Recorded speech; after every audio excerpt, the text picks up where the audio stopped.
ایک شہر جو ہنستے ہوئے بسایا گیا اور اس میں بسنے والی قوم جسے ہر نعمت سے نوازا گیا تھا، مگر وہ انسانی تاریخ میں ایک ایسی سرزمین تھی جہاں گناہ چھپ کر نہیں اعلانیہ رنگ میں کیے جاتے تھے۔ اس قوم کا جرم اتنا انوکھا تھا کہ اس جیسا فعل انسانی یادداشت میں کبھی درج ہی نہ ہوا تھا۔ اللہ کو ان کا راستہ پسند نہ آیا اور پھر اللہ کا فیصلہ اتر گیا اور پل بھر میں اس پوری قوم کو بستی سمیت الٹ دیا گیا، جو قیامت تک عبرت بن کر رہ گیا۔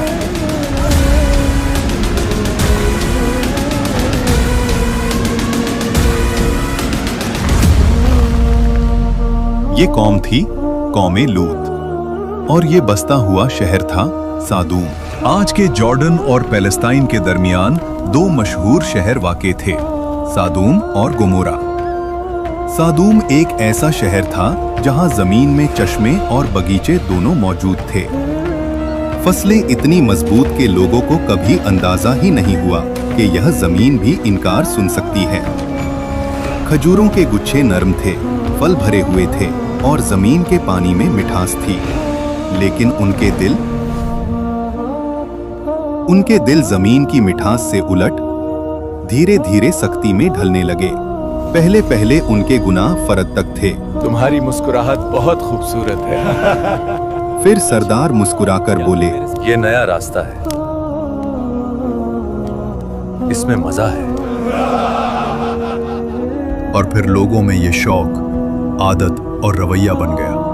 گناہ اب صرف فعل نہیں رہا، تہذیبی رنگ میں ڈھل گیا۔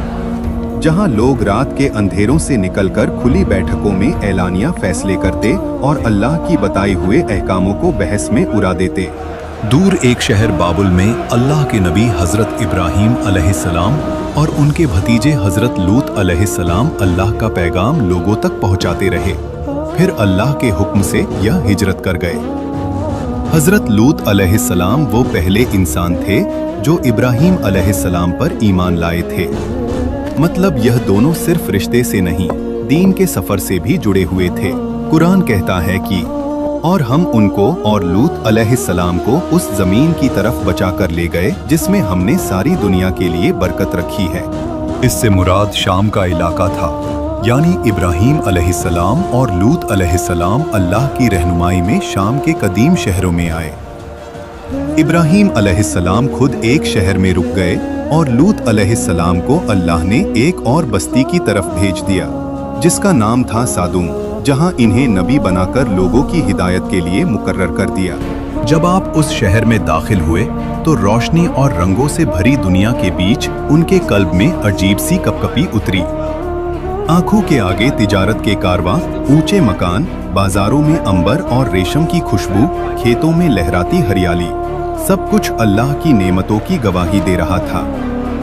مگر جیسے جیسے آپ لوگوں کے بیچ چلے، ان کے چہرے سے مسکراہٹ آہستہ آہستہ مٹنے لگی، کیونکہ آپ جو دیکھ رہے تھے وہ ایک نبی کے لیے صرف دکھ کا منظر نہیں، قلب ہلا دینے والی سچائی تھی۔ یہ وہ لوگ تھے جنہوں نے اللہ کی دی ہوئی فطرت کو چھوڑ کر اپنی خواہشوں کو اپنا معبود بنا لیا تھا۔ مرد عورتوں سے دور ہو کر مردوں میں ہی مائل ہو گئے تھے، ایسا گناہ جو انسانی تاریخ میں کبھی اس سے پہلے نہیں ہوا تھا۔ قرآن کے مطابق یہ لوگ اس برائی کو صرف چھپ کر نہیں، کھلے عام انجام دیتے تھے۔ ان کی مجلسوں میں بے حیائی، گلیوں میں فحاشی، دروازہ بند کرو اور شراب لاؤ، اور راستوں پر مسافروں کے ساتھ بدسلوکی ایک معمول بن چکا تھا۔ لگتا ہے یہ اکیلا ہے، چلو اس کی محنت کا پھل ہم لے لیتے ہیں۔ سدوم میں قانون ہمارا ہے، یہ سامان ہمیں دے، اس سے میں تم سب کو رات میں دعوت دوں گا۔ جس شہر کو اللہ نے امن، رزق اور خوبصورتی دی تھی، ذرا سوچو اسی سرزمین پر لوگ سڑکوں پر بیٹھ کر آنے جانے والوں کو پریشان کرتے۔ خدا کا واسطہ مجھے آزاد کر دو۔ ان کا مال لوٹ لیتے، ان کے ساتھ نامناسب مائل رکھتے اور ان حرکتوں پر فخر محسوس کرتے تھے۔ नेमतों की वादी अब गुनाहों का मैदान बन चुकी थी। एक दिन हजरत लूत अलैहिस्सलाम उस कौम के पास आए और उन्हें कहा, मेरी कौम, अल्लाह से डरो। मैं तुम तक वो पैगाम लाया हूँ जिसमें तुम्हारी भलाई है। कौम के जवान हंसते हुए बोले, भलाई हमारे शहर की गलियों में बहती है। हमने किसी नबी से नहीं मांगी। लूत अलैहिस्सलाम ने कहा, कौमों के उरूज ईमान से होते हैं, दीवारों की बुलंदी से नहीं। सरदार गुस्से में बोले, दीवारों की बुलंदी हमने अपने हाथ से बनाई है। ईमान कौन सी चीज होती है?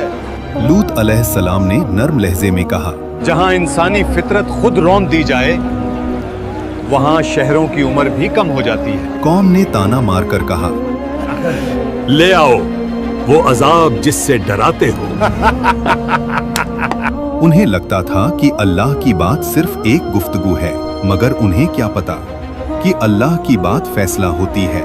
एक दिन नहीं, एक माह नहीं, पूरा एक दौर, नस्लों से गुजरने वाला अरसा।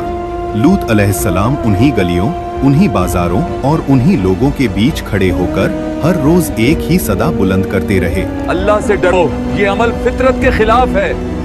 इस रास्ते को छोड़ दो, अल्लाह की रहमत की तरफ लौट आओ। मगर जवाब में वही चेहरे, वही तंज, वही घमंड और कहते, ये जिस्म हमारा है, इस पे हमारा इख्तियार है, हमें कोई नहीं रोक सकता। हजरत लूत अलैहिस्सलाम के लिए यह सब देखना ज़हनी अजियत और रूहानी बोझ बन गया था। आखिरकार आपके कल्ब में वही बेबसी उतरी जो हर नबी के इम्तिहान का सबसे भारी लम्हा होता है। आपने अपने रब की तरफ रुजू किया और दुआ के लिए दामन फैलाया। ऐ मेरे रब, इस फासिदी कौम के खिलाफ मेरी मदद फरमा। और यहाँ से अल्लाह के फैसले की हवा चल पड़ी। एक रोज अल्लाह के फरिश्ते इंसानी सूरत में हजरत इब्राहीम अलैहिस्सलाम के पास मेहमान बनकर आए। आप अलैहिस्सलाम ने उन्हें देखकर इज्जत और मुस्कुराहट के साथ इस्तकबाल किया। आपने फौरन अपनी रिवायती मेहमान नवाजी दिखाते हुए फरमाया, थोड़ी देर रुकें, मैं आपके लिए कुछ हाजिर करता हूँ। फिर हजरत इब्राहीम अलैहिस्सलाम ने दस्तरख्वान पेश किया, मगर उन्होंने देखा कि मेहमान हाथ आगे नहीं बढ़ा रहे और खाने को छू भी नहीं रहे। आपके चेहरे पे फिक्र की लकीर उभर आई। फरिश्ते समझ गए कि खलीले अल्लाह के कल्ब में सवाल उठ चुका है। तब उन्होंने फरमाया, घबराइए नहीं, हम अल्लाह के फरिश्ते हैं।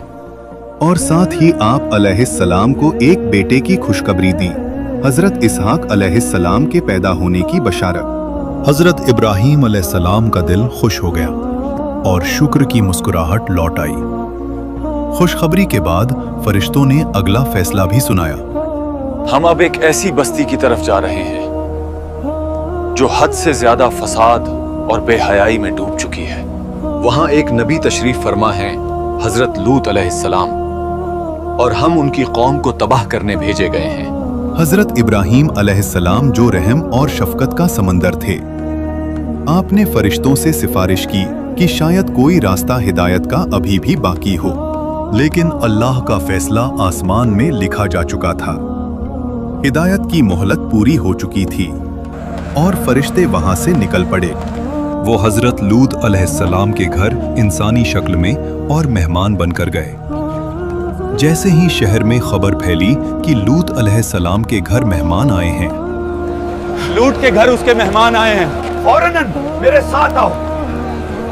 लोग दौड़ते हुए आए। दरवाजों पर आवाजों के तेजाब बरसने लगे। जवान बोले, दरवाजा खोलो, मेहमानों का इस्तकबाल हम खुद करेंगे। हजरत लूत अलैहिस्सलाम ने उन्हें बहुत साफ अल्फाज में रोका, नसीहत की और अल्लाह का खौफ याद दिलाया। आप अलैहिस्सलाम ने फरमाया, यहाँ से चले जाओ और मेरे मेहमानों को तंग मत करो। कौम ने चीख कर कहा, हमें तुम्हारी नसीहत में कोई दिलचस्पी नहीं, उन मेहमानों को बाहर भेजो। और फिर फरिश्तों ने अपनी असली शक्ल जाहिर कर दी। उन्होंने हजरत लूत अलैहिस्सलाम से कहा, घबराए मत, हम अल्लाह के फरिश्ते हैं, ये लोग आपका कुछ नहीं बिगाड़ सकते। आप अपनी बीवी को छोड़कर, अपने घर वालों को लेकर रात के अंधेरों में यहां से निकल जाइए और पीछे मुड़कर बिल्कुल मत देखना, क्योंकि सुबह होते ही हम इस कौम को तबाह कर देंगे। यानी जिस सरजमीन से रहमत वाले निकल गए, वहीं से अजाब का पहला सुर बुलंद हुआ।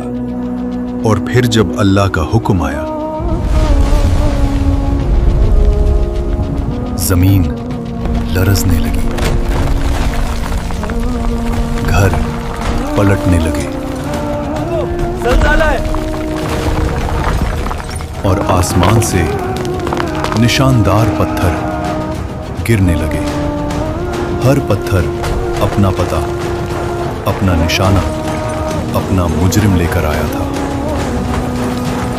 कुछ रिवायतों के मुताबिक अल्लाह ने उस बस्ती को जमीन के सीने से ऊपर उठा दिया। हर तरफ पत्थर बरस रहे थे। न महलों की ऊंची छतें उनको बचा सकी, न सरदार की ताकत काम आई, न लोगों के माल काम आए। लोग चीख रहे थे, भाग रहे थे और उनके सारे घमंड और गुनाह हर पत्थर के साथ जमीन के नीचे धंस रहे थे। और फिर वो लम्हा आया जब अल्लाह ने पूरे शहर को पलट दिया। हर रास्ता, हर गली, हर मकान उलट गया। शहरों के नाम मिट गए, रास्ते मिट गए और लोग भी मिट गए, मगर वाकया नहीं मिटा, क्योंकि अल्लाह ने उसे इबरत बनाना था। अगर आपको यह वाकया समझ आया तो कमेंट्स में लिखो कि आपको कौमे लूत से क्या सबक मिला। वीडियो को लाइक करो, चैनल सब्सक्राइब करो और अपने दोस्तों के साथ शेयर करो।